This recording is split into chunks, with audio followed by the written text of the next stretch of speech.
그 정년이 드라마와는 어떻게 진행되고 있는지 질문을 주셨는데요. 이 질문은 작가님께서 답변을 해주실 수 있는 부분이 많지 않다고 해요. 저희가 예전에 웹툰을 드라마로 만드는, 영화로 만드는 기획 PD님을 만난 적이 있는데요. 그때도 말씀해주신 게 그 원작자라고 할 수 있는 웹툰 작가님들이 하실 수 있는 영역은 생각보다 많지 않고, 이게 2차 창작물이라고 하는 드라마로 넘어가면 또 새로운 세계가 펼쳐져서 배우를 선택하는 부분이라든지 연출을 하는 부분이라든지 그런 부분들은 다 그 연출을 하시는 창작자를 존중하는 형태로 가기 때문에 지금 작가님께서 해주실 수 있는 이야기는 많이 없는 것 같습니다. 다만 우리 모두가 관심을 가지고 정말 정년이 드라마가 어떻게 나올지 관심을 가져야 되겠죠? 감사합니다. 그리고 웹툰 회사 계약할 때 중요하게 고려해야 할 부분이 무엇인지 물어보셨네요. 되게 실무적인 부분을 말씀해 주셨는데 일단 계약서를 잘 읽어보셔야 합니다.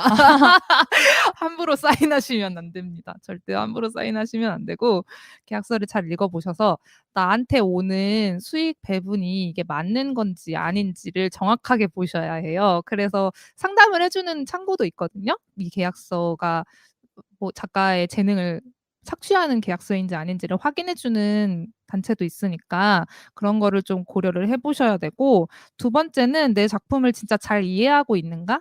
내 작품을 의도대로 잘 개발해줄 수 있는 곳인가를 좀 고려해 보셔야 돼요. 근데 웹툰 회사가 지금 플랫폼을 말씀을 하시는 건지 에이전시를 말씀하시는 건지 약간 헷갈리는데, 플랫폼 같은 경우에는 플랫폼이 뭐냐면 네이버, 레진, 다음과 같은 이제 작품을 송출해 주는 공간, 여러분들이 가서 보는 공간이고요. 에이전시 같은 경우에는 이 웹툰을 같이 제작하는 회사예요. 드라마 제작하는 회사가 있고 드라마는 KBS에서 볼 수 있다. 이런 것 같은 거죠. 에이전시 질문을 주셨는데 어떤 사람들이 모여서 무엇을 얻어갈 수 있는지, 에이전시에 대한 설명은 아까 드렸던 것 같고, 글작가가 제출한 기획서를 기반해서 PD가 붙어요. 그래서 그 프로듀서랑 같이 이 작품을 개발하고 만들고, 이것도 역시 협력하는 과정이라고 생각을 하시면 됩니다. 그럼 이 에이전시에서 플랫폼을 선택을 해요. 이 작품은 레진에서 연재하는 게 제일 좋겠어. 이 작품은 성격이 다음 카카오 페이지로 가야 해. 라고 PD가 판단을 해서 이 작품을 여기서 연재하고 싶어요라고 보내요. 그럼 이제 플랫폼과 에이전시가 계약을 하여서 작품을 연재를 하게 되는데요. 에이전시를 고르실 때는 내 작품을 잘 이해하고 잘 개발해 줄 수 있는 PD님인지를 좀 생각을 해보셔야 될 것 같고요. 플랫폼을 고르실 때는 플랫폼마다 성향이 달라요. 네이버를 보실 때는 아시겠지만 보통은 연령층이 조금 낮다라고 평가를 많이 하시고, 여성보다 남성 이용자가 많다라고 평가를 많이들 하세요. 그런데 남녀노소 누구나 네이버는 많이 가서 볼 수 있으니까 노출도가 높은 플랫폼이라고 생각을 하시죠. 그런데 다음 카카오 페이지 같은 경우에는 여성 이용자가 조금 더 높고 나이가 많으신 분들도 많고 로맨스가 강세다라는 특징이 있죠. 그러니까 내가 만약에 로맨스를 연재하고 싶다라고 한다면 네이버보다는 다음이 더 낫지 않을까를 고려를 해보셔야 되는 거죠. 네.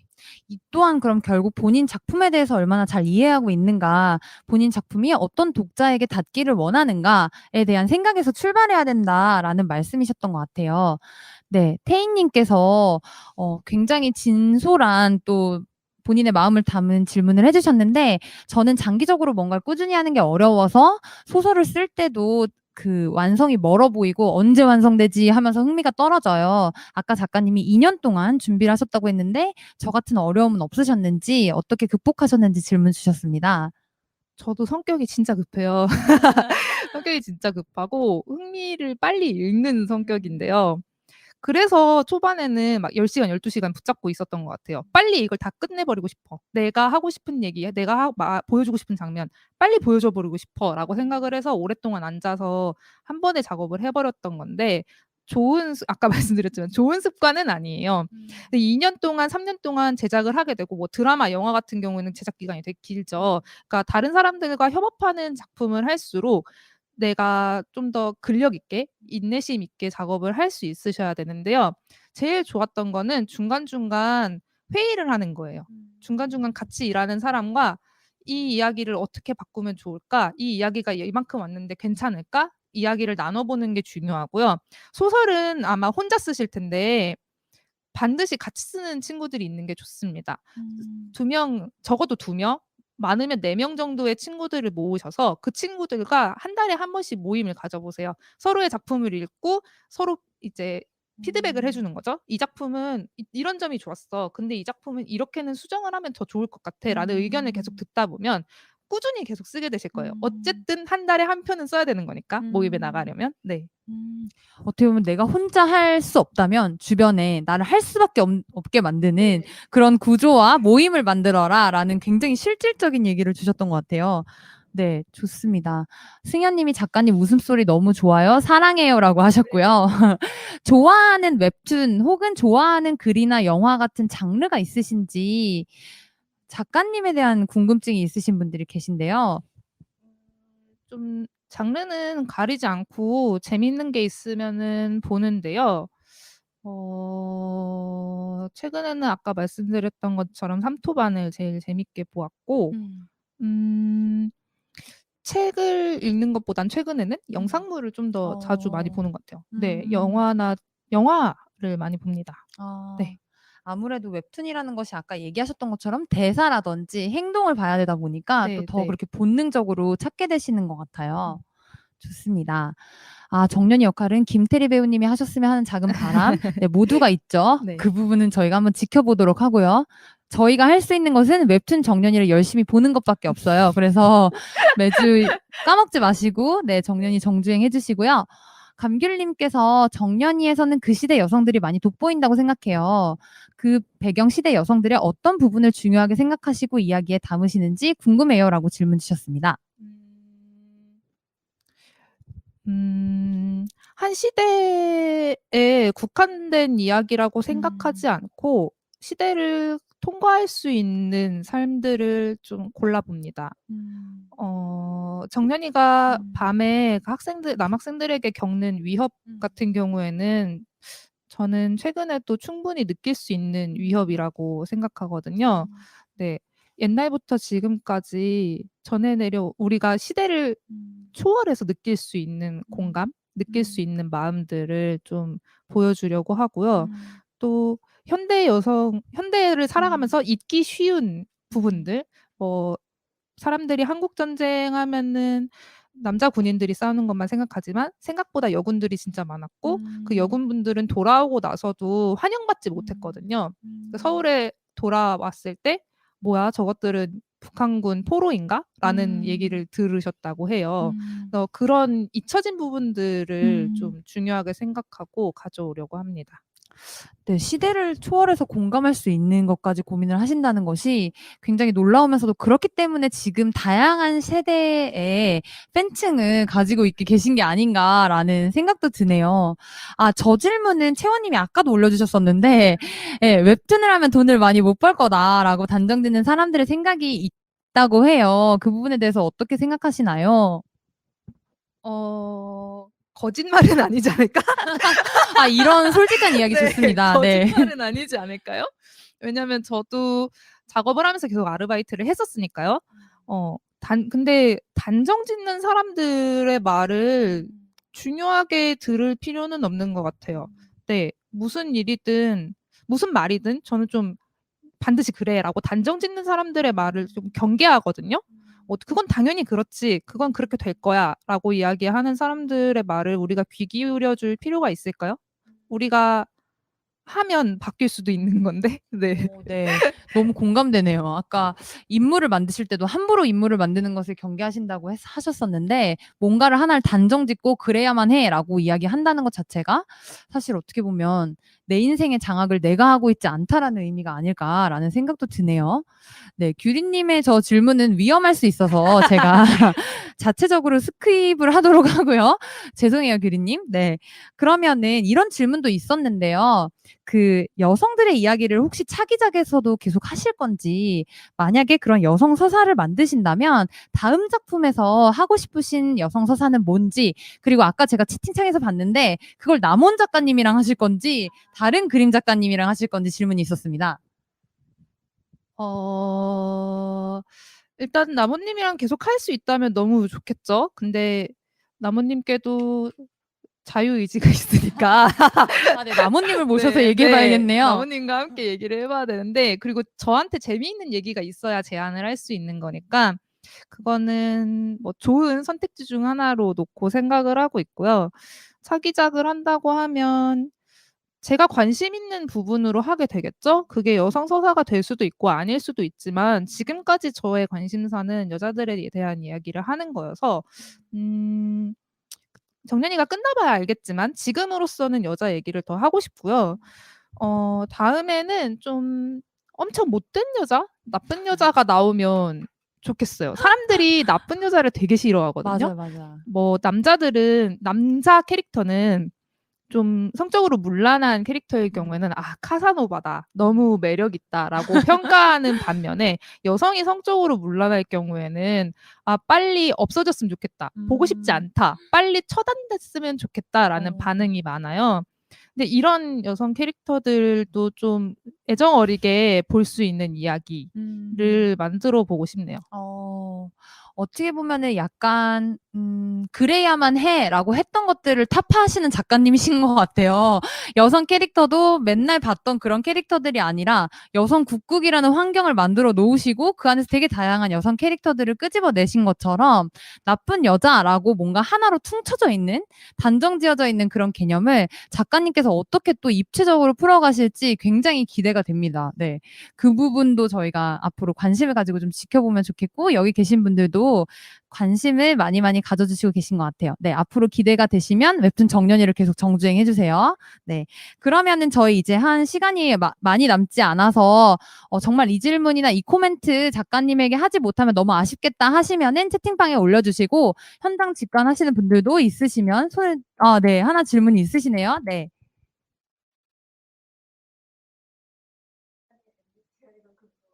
네. 정말 TMI 질문이 들어왔어요. 네, 현장 직관에 계신 분께서 작가님의 MBTI가 뭔지 궁금하시다고 하셨네요. 제가 MBTI를 들어도 계속 까먹거든요. 그 관심이 크게 없어 가지고 계속 까먹었는데 드디어 외웠어요. 저 ENTP라고 했던 것 같아요. 네. 예상하셨던 거랑 맞나요? 네네네네.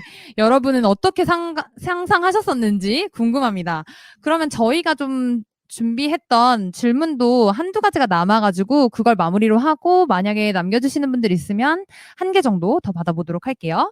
전 이 질문을 꼭 하고 싶었었는데, 웹툰 정년이가 작가님에게 어떤 의미인지가 굉장히 궁금했어요. 이게 지금 하고 계신 작품이기도 하지만 이 작품을 통해서 작가님 자체도 많이 변화하시고 성장하셨을 것 같은데, 이 정년이라는 작품은 작가님한테 어떤 의미인가요? 저희 엄마가 제가 웹툰을 하는 걸 되게 싫어하셨어요. 왜냐면 저희 엄마의 오랜 꿈은 저를 국어 교사로 만드는 거였거든요. 그리고 저도 교사 너무 하고 싶었었어요, 한때는. 근데 교사를 하는 것보다 이 이야기를 만드는 게 더 재미있을 것 같다고 생각을 했고, 엄마가 계속 갈등을 겪었거든요. 왜냐면 어머님은 웹툰 농사를 지으시는 분이라서 좀 전자기기에도 좀 익숙하지 않으시고, 웹툰이 뭔지를 모르시고, 얘가 일을 해서 돈을 벌고는 있다는데 출근을 안 하는 것 같고 계속 돈이 없어서 아르바이트를 병행하고 있고 이러니까 좀 못마땅하셨던 것 같아요. 그래서 싫어하셨었는데, 정년이가 나오고 나서 어머님이 처음으로 좀 기뻐하셨어요. 되게 기뻐하셨고, "너가 뭘 하는지 이제 알겠다. 다른 사람들한테 용기를 주는 일을 하고 있구나."라고 말씀을 해 주셔 가지고 되게 기뻤어요. 그리고 기뻤고, 내가 웹툰을 통해서 하고 싶은 얘기를 우리 엄마도 알 수 있고, 나를 사랑하는 내가 가장 사랑하는 사람들을 비롯한 많은 사람들이 '내가 무슨 얘기를 하고 싶어 하는지를 알고 있구나.'라고 느끼게 되어서 좀 외로움을 좀 많이 잊을 수 있어서 그게 좋았어요. 네. 내가 정말 사랑하는 그 이야기가 누군가한테 전달되었을 때 굉장히 행복한데, 그게 특히나 내가 사랑하는 주변 사람들이라는 거, 그리고 그게 어머니가 또 직접 해주셨다라는 그 순간이 제가 생각해도 너무나 울컥하고 감동적인 순간이었을 것 같습니다. 네. 그리고 여기 모두 있는 사람들이 다 정년이를 좋아하는 사람들이니까 오늘 또 뭔가 작가님께도 의미 있는 시간이 됐었기를 진심으로 바라겠습니다. 혹시 코멘트를 보고 저희 화면을 좀 봐주실 수 있나요? 화면을 공유해 주세요. 네. 그래서 저희가 4부까지 맞이했고요. 마지막으로 제가 이 질문은 꼭 스스로들을 대표해서 여쭤보고 싶었어요. 어떤 스스로들은 웹툰 정연이를 이제 독자로서 사랑하기도 하고, 어떤 스스로들은 이런 이야기를 쓰는 사람이 되고 싶어라고 생각하면서 정연이와 작가님을 사랑하기도 하는데, 이런 10대 스스로들을 위해서 한마디를 해주신다면 어떤 이야기를 해주실 수 있을까요? 그러니까 제 10대 때를 생각해 보면 진짜 천방지축이었어요. 맨날 선생님들이랑 싸우고 별것도 아닌 거 가지고 싸웠거든요. 마음에 안 들면 선생님 왜 그래야 되는데요? 막 이렇게 교무실 쫓아가서 싸우는 애였고, 밤새서 기숙사에서 소설 쓰다가 아침에 학교 가면 얼마나 졸려요. 그러니까 3시쯤 2시쯤 잤다가 6시에 일어나는 건데, 졸리니까 계속 졸고, 그러니까 막 선생님한테 또 혼나고, 막 판타지 소설 교과서 아래에다 놓고 보다가 걸려가지고 흔들고 있고 막 이랬거든요. 그러면서 소설을 썼는데 결과물이 형편없었죠.